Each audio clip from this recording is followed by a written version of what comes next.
Hi students, आज के इस वीडियो लेक्चर में मैं आपका स्वागत करता हूं। अगर मैं पिछले वीडियो लेक्चर की बात करूं, मैं आपको पिछले वीडियो लेक्चर में एलिमिनेशन मेथड से एक्सरसाइज जो 3.4 है, एलिमिनेशन मेथड से क्वेश्चन को कैसे सोल्व किया जाता है, इसके बारे में पहले मैं आपसे बात कर चुका हूं कि आखिर हम क्वेश्चन को कैसे सोल्व करते हैं। और पिछले वीडियो लेक्चर में मैंने आपको क्वेश्चन नंबर 5 तक के सोल्यूशन आपको सेंड किया था, कुछ क्वेश्चनों को इमेज के माध्यम से आपके पास भेजा था। चलो क्वेश्चन नंबर 5 के बाद जो क्वेश्चन नंबर 6 आता है उस पर चर्चा करते हैं, लगाते हैं थोड़ा सा दिमाग। बहुत इजी चैप्टर है, बहुत इजी एक्सरसाइज है, ध्यान से पढ़ोगे समझ में आएगा। ओके, करते हैं स्टूडेंट्स।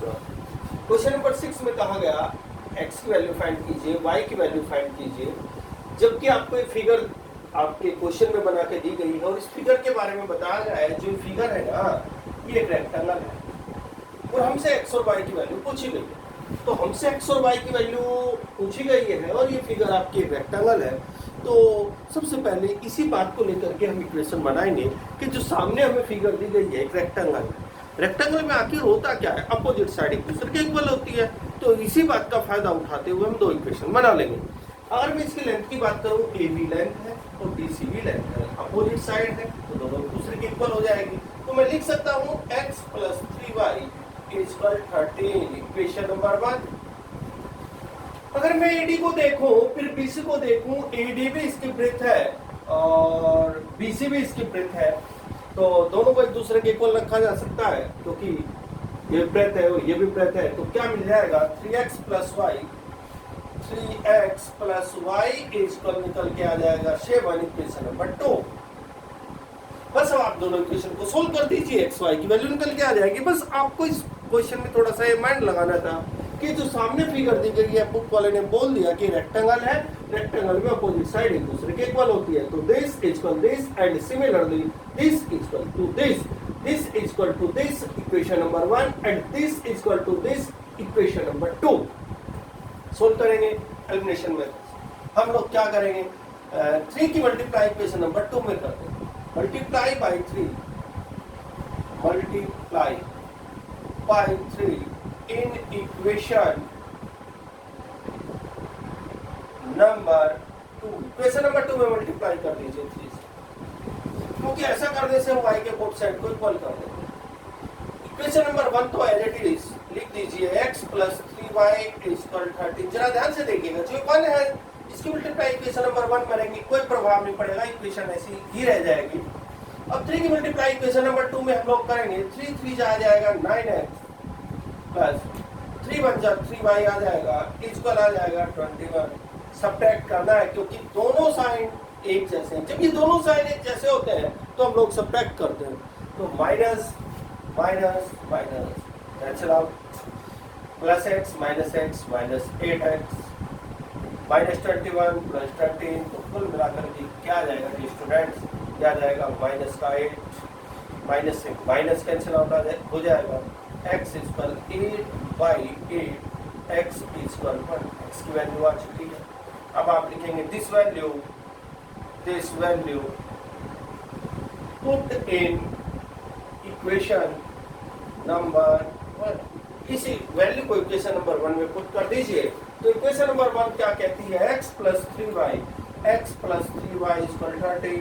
x की जो वैल्यू आई है वो यहाँ रख दीजिए, तो कुल मिला के x की वैल्यू आ जाएगी 1 + 3y इक्वल आ जाएगा 13। 1 से कहो इधर चला जाए भाई, तो 3y इक्वल आ जाएगा 13, प्लस का 1 है इधर जाते -1 हुआ, तो 3y इक्वल आया 12, y इक्वल आ जाएगा 12/3, this cancel by this, y = 4। Book वाले ने हमसे x और y की वैल्यू तो मांगी थी, तो this and this is answer. एक बार हो, आपको क्वेश्चन में कहा है x की वैल्यू निकालिए, y की वैल्यू निकालिए, ये फिगर बना करके दी गई है और इस फिगर के बारे में हमें बताया गया है कि जो फिगर सामने आपके बुक में बनी हुई है एक रेक्टेंगल है। तो हम लोगों ने क्या किया, रेक्टेंगल में अपोजिट साइड इक्वल होती है। अगर अपोजिट साइड इक्वल होती है तो जो AB की लेंथ है वो BC की लेंथ है, अर्थात x + 3y = 13, and similarly 3x + y = 7, तो 3x + y = 7। एक इक्वेशन यहाँ से बनाई कि x + 3y = 13, equation number 1, 3x + y = 7, equation number 2। अब मेरे पास कोई इक्वेशन आ चुकी है, इन दोनों इक्वेशनों को सोल्व करने के लिए 1 की मल्टीप्लाई इक्वेशन नंबर 3 में करेंगे, जो कोई प्रभाव इक्वेशन पर नहीं डालेगी।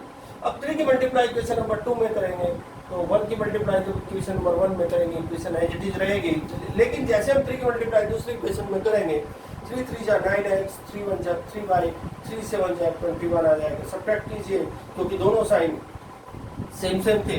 जब ये दोनों साइन एक जैसे होते हैं तो सब्ट्रैक्ट करते हैं, तो plus x minus 9x minus 8x cancel out, इसमें से आया -8 माइनस 8 डिवाइड में 1।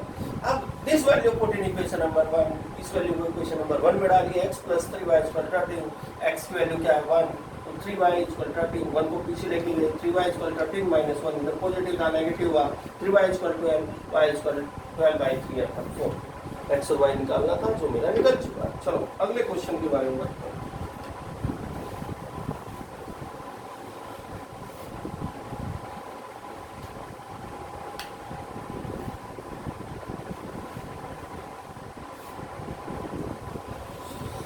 अगर मैं क्वेश्चन नंबर 6 के बाद क्वेश्चन नंबर 7 को देखूं, आप करके देखना, बहुत इजी है।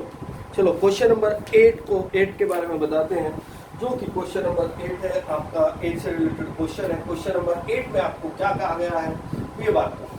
क्वेश्चन नंबर 8 में कहा गया है the father age is 6 times his son age, यानी कि क्वेश्चन में सन और फादर का क्वेश्चन है।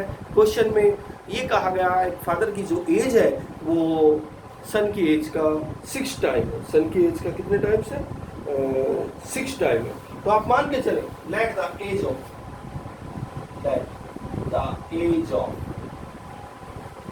Father, at the age of father is x years। Son को लेके चलिए, let the age of son is y years। अब इसी बात को लेके आप इक्वेशन बनाइए कि जो फादर की एज है वो सन की एज का 6 टाइम्स है। तो फादर की एज क्या है? x एज इक्वल फादर की एज 6 टाइम्स ऑफ सन की एज। सन की एज क्या है? y, तो 6 टाइम का मतलब 6 से मल्टीप्लाई हो जाएगी। तो कुल मिला के x मल्टीप्लाई में 6y को उधर लेके आए -6y इक्वेशन नंबर 1।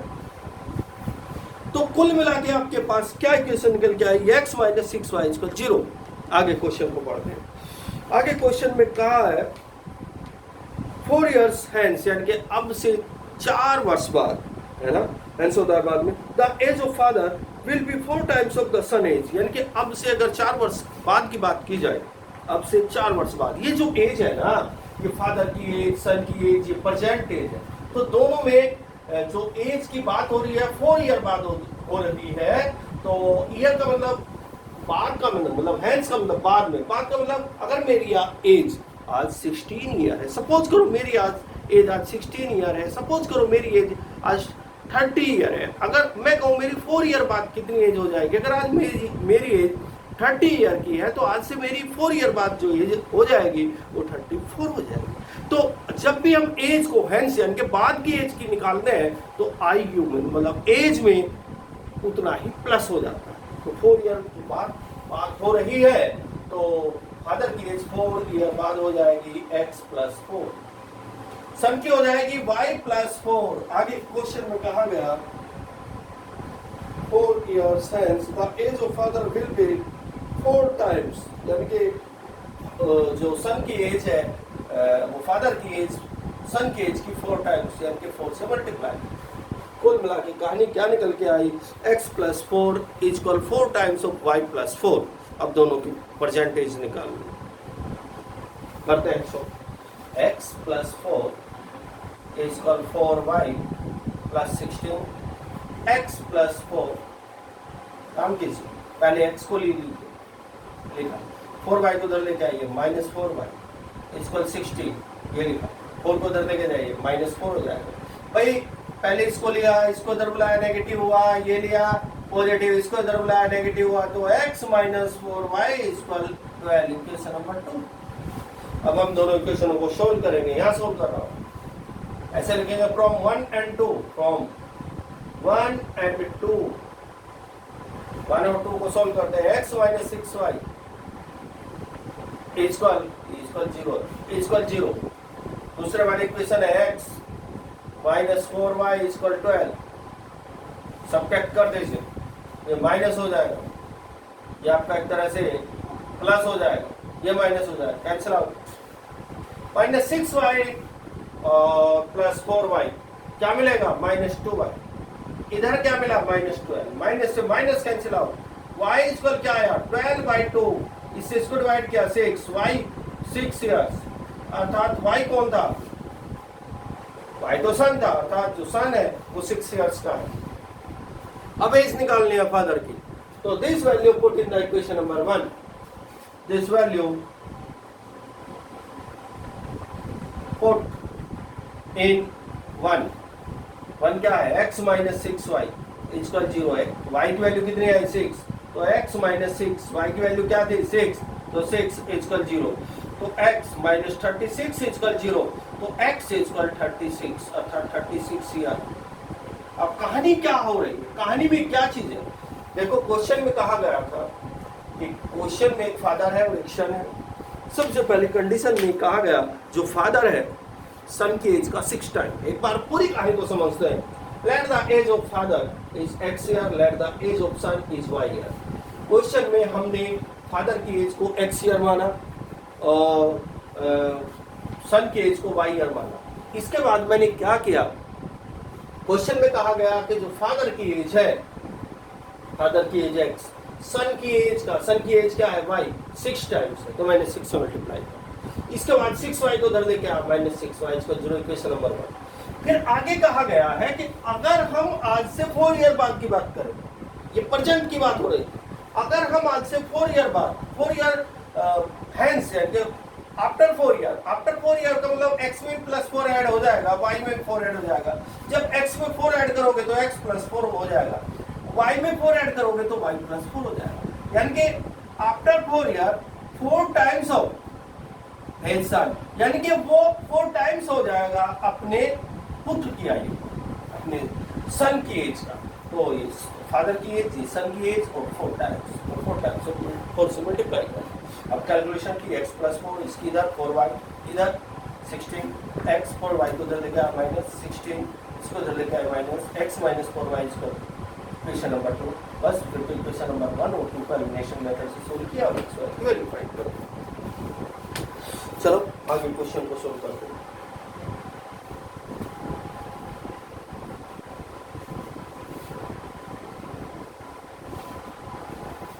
आगे क्वेश्चन लेते हैं डियर स्टूडेंट्स। ये क्वेश्चन नंबर 8 था। अब क्वेश्चन नंबर 9 के बारे में बात करते हैं। क्वेश्चन नंबर 9 में कहा गया half the parameter of the rectangle. कोई रेक्टेंगल है, मान के चलो ये कोई रेक्टेंगल है, रेक्टेंगल ले लेते हैं। इसका half parameter A B C, half parameter दिया गया। हाफ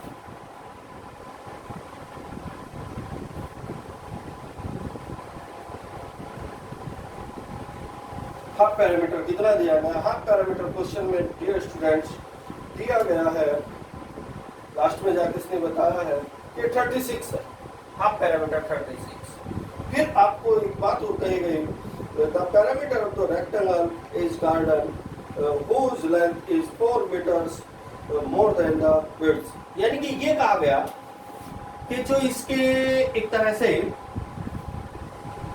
लेंथ है वो विड्थ थी 4 मीटर मोर देन, ज्यादा है। हम लेके चलेंगे, let the length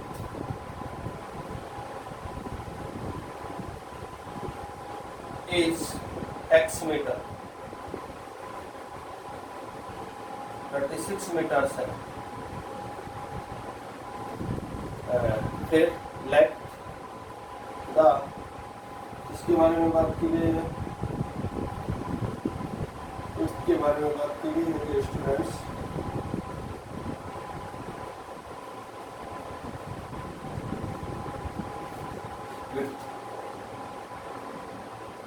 is y meters।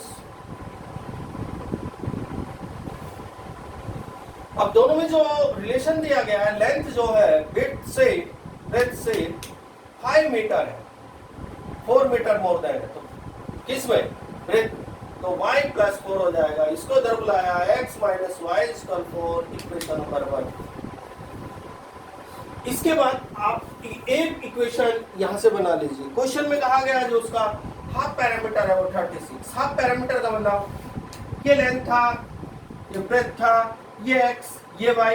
सिर्फ हाफ पैरामीटर का मतलब 20 प्लस 20 से।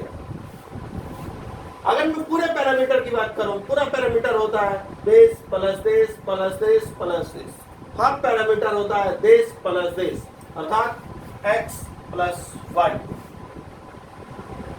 इक्वल 36। Equation number 2।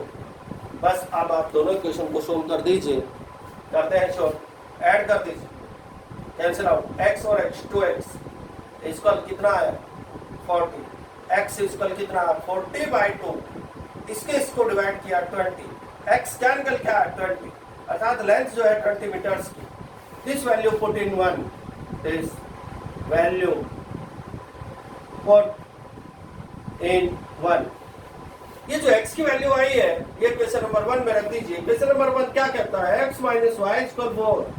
x कौन था 20, तो 20 minus y equal 4, minus y equal 4 minus 20, plus का 20 है इधर चला जाएगा minus 20, minus y equal minus 16, this cancel by this, y equal 16 meters, ये मीटर्स में निकल के आएंगे क्योंकि हमारा जो पैरामीटर हाफ पैरामीटर दिया गया था वो मीटर्स में था, ये भी मीटर्स में। अब डियर स्टूडेंट्स, आपको इस एक्सरसाइज के क्वेश्चन नंबर 9 था। अब आपको इस एक्सरसाइज के पहले 12 क्वेश्चन करने हैं जो इनसे रिलेटेड है। इनसे रिलेटेड तो सॉरी यही है।